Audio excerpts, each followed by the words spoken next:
Hello guys, स्वागत है आपका अपने यूट्यूब चैनल स्टडी विद अमन कुल में। आज हम लाए हैं शिक्षा निदेशालय राष्ट्रीय राजधानी क्षेत्र दिल्ली की कार्य पत्रिका नंबर 4, जो कि क्लास 8 के बच्चों के लिए। विषय आपका गणित है। डेट है 26 जुलाई 2021। आप अपना नाम और अपने कक्षा अध्यापक का नाम लिखेंगे।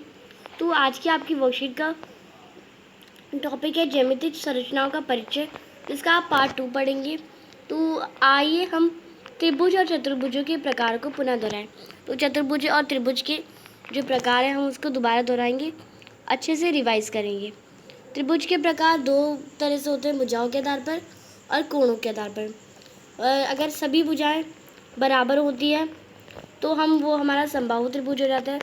अगर दो भुजाएं बराबर होती है तो वो हमारा समद्विबाहु त्रिभुज हो जाता है। और अगर कोई भी भुजा बराबर नहीं होती, सबका मेजर अलग अलग होता है, तो वो हमारा विषम बाहु त्रिभुज कहलाता है। अगर सभी भुजाओं का माप अलग अलग है, जैसे ये 3 है, ये 4 है और ये 5 है, तो ये हमारे विषम बाहु त्रिभुज हो जाएगा। और अगर दो साइड है, ये 3 है, ये 3 है, ये 2 है, तो ये हमारा समद्विबाहु त्रिभुज हो जाएगा। और अगर हमारा ये भी 3 है, ये भी 3 है और ये भी 3 है, तो ये हमारा समबाहु त्रिभुज, यानी तीनों साइड इक्वल, सभी भुजाएं बराबर हो जाएंगी। कोणों के आधार पर करेंगे तो अगर कोई ट्राइंगल है, उसके 90 डिग्री से कम का एंगल बन रहा है, सभी कोणों का माप 90 डिग्री से कम होगा, तो वो हमारा निर्कोण त्रिभुज रहेगा। और अगर हमारा कोई ट्राइंगल है जो एक 90 डिग्री का बना रहा है, जिसके यानी एक कोण 90 डिग्री का हो, तो वो हमारा समकोण त्रिभुज बना रहा है। और कोई भी त्रिभुज में एक कोण हमारा 90 डिग्री से ज़्यादा हो, तो वो हमारा कौन सा हो जाएगा? अधिक कोण हो जाएगा, अधिकोण त्रिभुज हो जाएगा। त्रिभुज का हम नाम भी रख सकते हैं। नाम कैसे रखेंगे? हम त्रिभुज का नाम अपने अनुसार रख सकते हैं। उदाहरण के लिए इस त्रिभुज का नाम हम KLM रखते हैं। KLM, ABC, PQRS, XYZ कुछ भी रख सकते हैं। प्रतीकात्मक रूप में त्रिभुज को दर्शाना। अब हम प्रतीकात्मक रूप में कैसे भी दर्शा सकते हैं। KLM भी लिख सकते हैं, LMK भी लिख सकते हैं, MKL भी लिख सकते हैं, MLK भी लिख सकते हैं, KML भी लिख सकते हैं और LKM भी लिख सकते हैं। यानी अतः सभी त्रिभुज समान है। इस त्रिभुज के कोणों और भुजाओं के नाम लिखिए।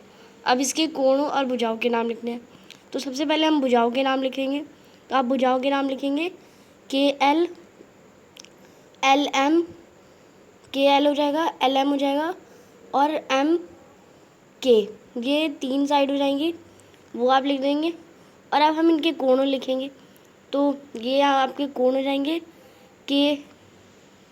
KLM, जिसमें जो L का कोण बन रहा है। दूसरा कोण हो जाएगा आपका LMK, जिसमें M का कोण बन रहा है।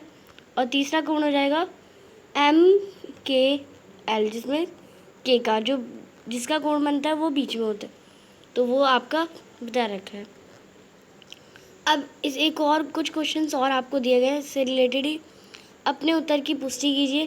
प्रश्न नंबर 1 है, क्या किसी त्रिभुज में 2 समकोण हो सकते हैं?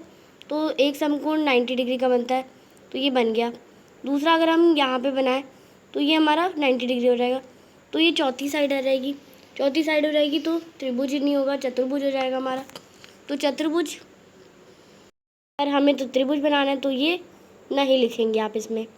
और उत्तर की पुष्टि हमने करवा दी। प्रश्न नंबर 2 है, क्या त्रिभुज के प्रत्येक कोण 60 डिग्री से कम हो सकते हैं? यानी 60 डिग्री से कम हो जाएंगे। तो 3 कोण होते हैं 60 डिग्री, 60 डिग्री, 60 डिग्री, तो कितने का बनता है? 180 डिग्री। टोटल 180 का ही बनना है। अगर 60 से अगर एक कम हो जाएगा, एक 40 का हो जाएगा, तो हमारा 180 का नहीं बनेगा, तो ये हमारा नहीं हो सकता, तो इसमें भी आप नहीं लिख देंगे। फिर है प्रश्न नंबर 3, क्या आप किसी त्रिभुज में 2 अधिक कोण बना सकते हैं?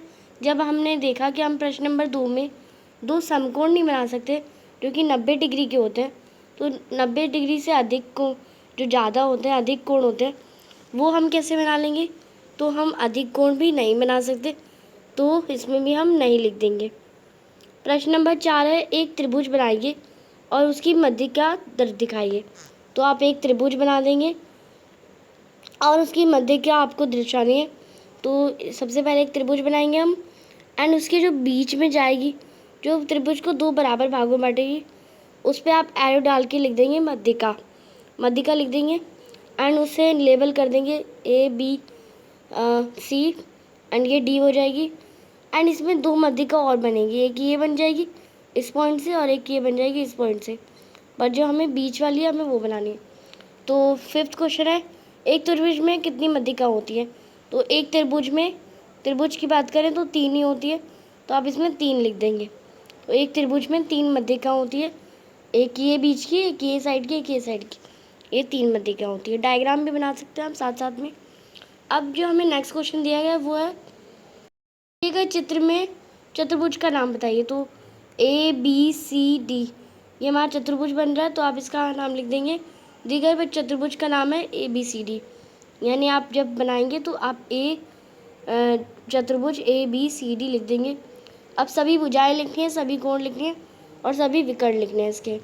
तो सभी भुजाएं हो जाएंगी AB BC CD AD, सभी कोण हो जाएंगे angle BAD, angle CDA, angle DCB, angle ABC। ये जो आपका L है वो L नहीं है, वो एंगल है, उसे थोड़ा सा टिल्ट करके आप लिखेंगे एंगल ABC, उसमें आप एंगल ABC L नहीं लिखेंगे, एंगल लिखेंगे उसे। फिर सभी विकर्ण जो है वो हम आप लिख देंगे AD और BC, ये दो आपके AD और BC ये आपके विकर्ण हो जाएंगे।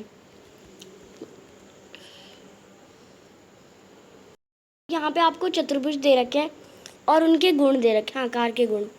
तो नाम चतुर्भुज, आकार आपको दे रखा है, सभी कोणों का योग 360 डिग्री होता है।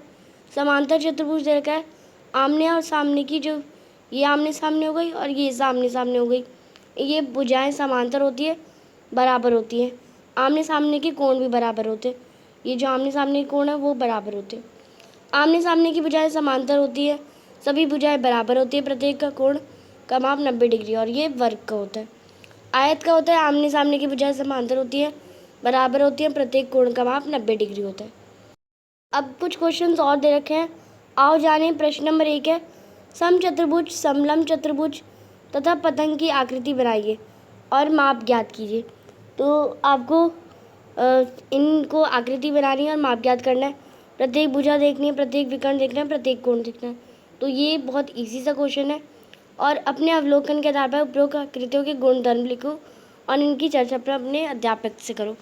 तो इन्हें आप करेंगे और इनके गुणधर्म लिखेंगे। तो हम चतुर्भुज का गुणधर्म देख लेते हैं। समचतुर्भुज का गुणधर्म हो जाएगा, समचतुर्भुज की सभी भुजाएं समान होती है, समचतुर्भुज के विपरीत भुजाएं भी समांतर है, विपरीत कोण बराबर होते हैं, दो आसन कोणों का योग 180 डिग्री के बराबर होता है, एक समभुज में विकर्ण एक दूसरे को समकोण पर काटते हैं, विकर्ण एक दूसरे को समद्विभाग करते हैं। फिर आप दूसरा लिख देंगे समलंब। सामान्यतः समलंब में 4 भुजाएं 4 शीर्ष होते हैं। इस चतुर्भुज के सम्मुख भुजा का केवल एक युग समांतर होता है तथा शेष युग तिर्यक होता है। असमांतर भुजाओं के मध्य बिंदुओं को मिलने वाली रेखाखंड की लंबाई समांतर भुजाओं की लंबाई का योग होता है। तो ये आप कर लेंगे एंड इसके प्रत्येक भुजा, प्रत्येक विकर्ण, आप प्रत्येक कोण लिख लेंगे। प्रश्न नंबर 2 है, क्या समांतर भुजा चतुर्भुज के विकर्ण बराबर होते हैं? तो आप इसमें नहीं लिख देंगे, समांतर चतुर्भुज के विकर्ण बराबर नहीं होते। तो ये थी आपकी आज की आसान सी वर्कशीट।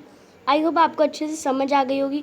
अभी तक आपने मेरे चैनल को सब्सक्राइब नहीं करा है तो प्लीज़ चैनल को सब्सक्राइब करें और उसके बाद आने वाले बेल आइकन को प्रेस कर दें। हम आपके लिए इतनी मेहनत करते हैं तो आप एक सब्सक्राइब तो ज़रूर कर सकते हैं। आपके एक सब्सक्राइब से मुझे बहुत खुशी मिलती है। ये वीडियो अच्छी लगी तो इसे लाइक करिए, दोस्तों के साथ शेयर करिए और आपने अभी तक हमारा टेलीग्राम ग्रुप ज्वाइन नहीं किया है तो आप उसे ज्वाइन कर सकते हैं। Thanks for watching video. Bye bye guys.